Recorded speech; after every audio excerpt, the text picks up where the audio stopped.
Au troisième dossier, on va aborder la problématique du départ en voyage et de fièvre au retour de voyage. Vous avez ici un homme de 23 ans qui est d'origine caucasienne sans antécédent et qui souhaite partir sur une destination à la mode, c'est-à-dire la Tanzanie, il a beaucoup de chance. Il vient vous voir avant son départ pour essayer de préciser les conseils de départ aux voyageurs. À la première question, ce qu'il faut préciser à l'interrogatoire, c'est évidemment d'une part les circonstances du voyage. Est-ce que ce sont plutôt des circonstances en vacances, en hôtel de luxe? Est-ce qu'il va plutôt aller en brousse? Est-ce que ce sont des circonstances professionnelles éventuelles? Ou dans ces cas-là, on sait qu'il y a un entourage, et parfois même un entourage médical approprié. D'autre part, la durée du voyage qui peut être importante, puisqu'on n'appliquera pas forcément toujours les mêmes prophylaxies sur un voyage extrêmement court qui va durer 3 ou 4 jours dans un contexte professionnel, ou sur un voyage qui va être plus long. Les lieux de vie vont être importants à préciser, ça rejoint ce qu'on disait au début, c'est-à-dire est-ce que c'est plutôt un hôtel plutôt sur ce qu'on appelle une espèce de confort occidental ou est-ce que c'est plutôt dans des voyages, dans des villages locaux qui va partir. Et puis savoir quelles sont les excursions prévues et notamment ce qui va être important ici, c'est de voir s'il y a des excursions dans des zones où il y a des eaux souillées, où il pourrait éventuellement marcher, avoir une infection par certains germes ou certains parasites notamment qui infectent les eaux souillées quand il y a des plaies au niveau des pieds. Enfin, a-t-il l'habitude des voyages en zone tropicale, c'est-à-dire est-ce qu'il connaît les mesures à prendre avant de partir, les mesures sur place qui pourraient le faire réagir.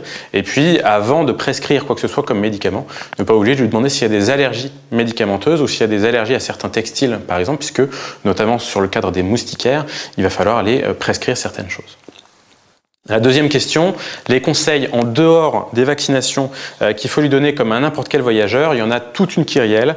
Vous retrouvez ça d'une manière générale dans les bulletins épidémiologiques hebdomadaires qui sont distribués notamment par le ministère de la Santé. Et puis de manière annuelle, vous avez également tout un bulletin par à la fois le ministère de la Santé et le ministère des Affaires étrangères qui rappellent, pour chaque pays d'ailleurs, les conseils à donner aux voyageurs et notamment certains conseils spécifiques en fonction de la zone de départ. Donc, ce qu'il faut d'une manière générale, c'est de rappeler les mesures de protection solaire. Ça vaut pour tous les pays, évidemment, au soleil, pour éviter notamment les coups de chaleur, les insolations. Le port de chaussures montantes et fermées, notamment pour les excursions en eau stagnante éventuelles. Les mesures de protection anti-moustique, en particulier en Tanzanie, on va y revenir sur la suite, pour éviter les piqûres et notamment éviter les agents infectieux qui sont vectorisés par certains moustiques et certaines mouches. Les autres mesures de protection pour les insectes piquants et dans tout ça, ce qui est commun, c'est les insecticides et notamment pour imprégner les draps, pour imprégner les vêtements et l'achat d'une moustiquaire pour, si jamais il va faire du camping par exemple, éviter qu'il se fasse piquer par des moustiques ou des mouches. Une hygiène stricte, la prévention du péril fécal et notamment la décontamination de l'eau avec l'achat de pastilles avant de partir. Et puis la prévention des infections sexuellement transmissibles, c'est quelque chose qui, notamment dans certains pays qu'on appelle les pays à fort tourisme sexuel, qui vont être importantes à rappeler avant le départ. Donc l'achat de préservatifs et tout le rappel, tous les conseils de départ avant d'éventuelles expositions sexuelles. Concernant la trousse à pharmacie, en dehors des mesures de protection anti-moustique, il y a des médicaments à prescrire systématiquement qui sont d'une part les antalgiques, en particulier des antalgiques antipyrétiques, puisque sur place, et notamment quand il n'y a pas forcément l'accès à un médecin, pour le coup on a le droit de faire baisser la température qui parfois peut monter de manière très élevée et pas forcément être toujours bien tolérée. Il faut prescrire également des antidiarrhéiques, notamment antisécrétoires. C'est l'exemple par exemple du Tiorfan qu'on préfère souvent à l'Imodium, puisque le problème de l'Imodium, c'est que ça va ralentir le transit intestinal et quand il s'agit d'une infection bactérienne, ça va pérenniser cette infection bactérienne qui va être moins éliminée et favoriser l'extension systémique de ce type d'infection digestive. Donc on préfère plutôt le Tiorfan comme antisécrétoire. On prescrit également des antiémétiques et puis on va prescrire ensuite des pansements en cas de plaie, par exemple des bandes en cas d'entorse de cheville, etc. Pour terminer, on n'oublie pas, outre les pansements stériles, de prescrire un kit à suture, notamment si la personne part accompagnée, puisque comme ça, il y a des gens qui pourront à ce moment-là pratiquer une suture sur place en cas de plaie abondante. Et puis, on va enfin, sur la partie administrative, vérifier que la personne a une mutuelle qui permet de la prendre en charge, ou au moins qu'elle est prise en charge en cas de problème sur place, notamment pour les rapatriements. À la troisième question, les vaccinations qui sont préconisées, c'est pareil, elles sont rappelées dans les bulletins épidémiologiques hebdomadaires. La première chose à mettre sur ce type de question, c'est que pour tous, toutes les vaccinations qui sont obligatoires en France doivent être à jour avant de pouvoir partir dans les pays étrangers, puisque en général, elles sont également exigées à l'arrivée dans le pays étranger. Ce qui est recommandé, mais non contrôlé dans la majeure partie des pays, et c'est le cas de la Tanzanie, c'est la vaccination anti-hépatite B. Sur le cas spécifique de l'Afrique intertropicale, il faut conseiller et prescrire à votre patient une vaccination anti-fièvre jaune, c'est le vaccin anti-amaril qui doit être pratiqué 10 jours avant le départ avec une immunité conférée qui est de 10 ans. À noter sur la fièvre jaune, le vaccin ne peut se faire que dans les centres agréés. À Paris, par exemple, c'est à l'Institut Pasteur qu'on peut le faire. La vaccination anti-méningocoque, elle est conseillée avant départ en Afrique subsaharienne. La vaccination contre la fièvre typhoïde doit être pratiquée 15 jours avant. La vaccination anti-hépatite A, qui est un vaccin entier inactivé, doit être faite 15 jours avant le départ, mais surtout effectuer un rappel 6 mois et 12 mois après le retour. C'est important de le préciser d'emblée aux patients parce que le rappel, il est souvent oublié et finalement les personnes vont croire qu'elles sont immunisées contre l'hépatite A, ce qui n'est pas le cas si elles ne font pas le rappel. Enfin, on peut, en fonction du type de voyage, si c'est notamment un voyage professionnel chez une personne qui est vétérinaire ou médecin, préconiser une vaccination anti-rage ou alors si la personne est dans une situation d'isolement, donc vaccin anti-rabique qui doit être faite à J0, J7, J21 avec un rappel qui doit s'effectuer 1 an plus tard et une durée de protection qui est de 5 ans. Pouvez-vous rappeler les contre-indications des vaccins vivants ? Alors, les contre-indications des vaccins vivants, le problème du vaccin vivant, c'est que c'est une souche qui, quand on l'injecte à un organisme mal préparé, peut se réactiver et redevenir virulente. Les deux contre-indications principales, c'est la femme enceinte, et dedans on inclut également les enfants en bas âge, et 2, les personnes immunodéprimées. À la quatrième question, on vous demande au plan médicamenteux la chimiothérapie antipalustre qu'il faut proposer, chimioprophylaxie antipalustre. Faut rappeler que la Tanzanie est un groupe 3 de chloroquinorésistance et donc la chimioprophylaxie qui est recommandée, c'est ici soit l'association d'atovacone et de proguanil en un seul médicament qui s'appelle la malarone. Un comprimé par jour qu'on prend de la veille du départ jusqu'à 1 semaine après le retour. L'alternative, c'est le Lariam ou la mefloquine qui doit être pris à la dose d'un comprimé par semaine, à commencer 10 jours avant le départ et jusqu'à 3 semaines après.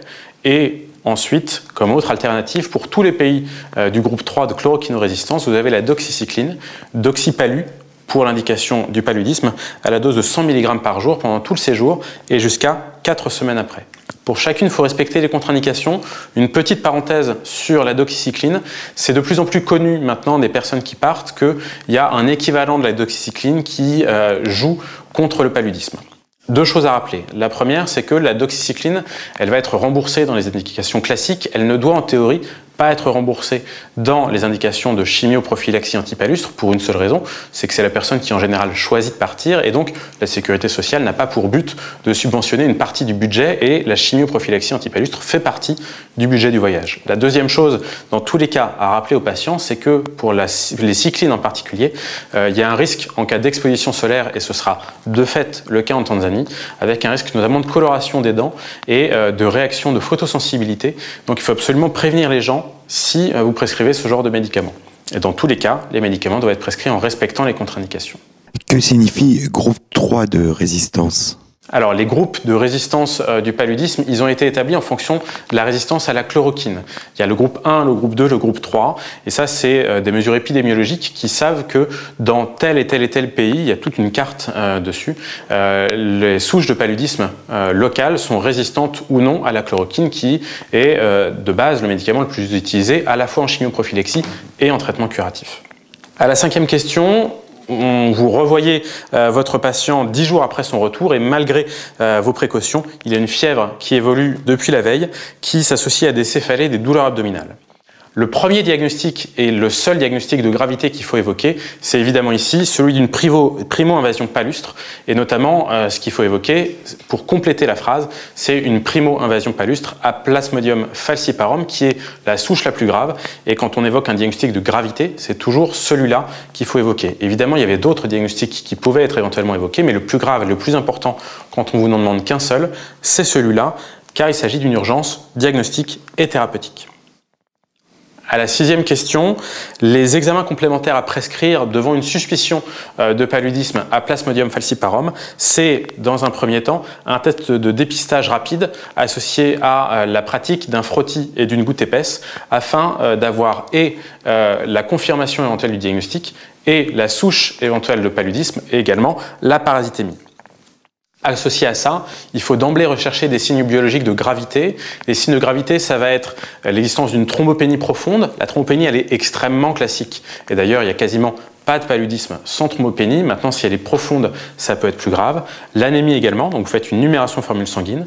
L'existence d'une insuffisance rénale, donc vous faites une créatinine, est un signe de gravité. L'existence d'une défaillance hépatique également. L'existence de troubles de l'hémostase avec éventuellement une CIVD sont des signes de gravité. Enfin, il faut rechercher les diagnostics différentiels éventuels. Et ce qu'on fait, c'est des hémocultures, une bandelette urinaire, puisque le patient est fébrile, mais peut avoir une bactériémie d'une autre origine et éventuellement urinaire, pas forcément une parasitémie à Plasmodium falciparum.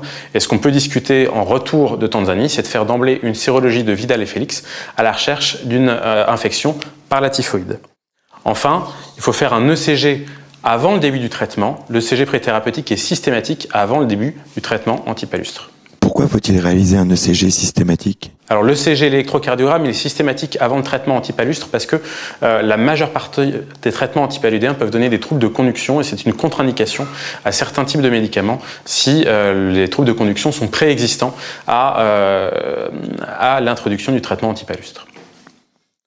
À la 7e question, on vous demande les traitements qu'on peut proposer sans la surveillance en l'absence de signes de gravité.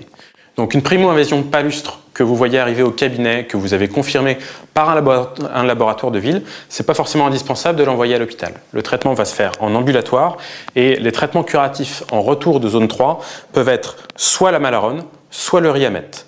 Les DCI pour la malarone, c'est l'association atobacone-proguanil à la dose de 4 comprimés en une prise pendant 3 jours.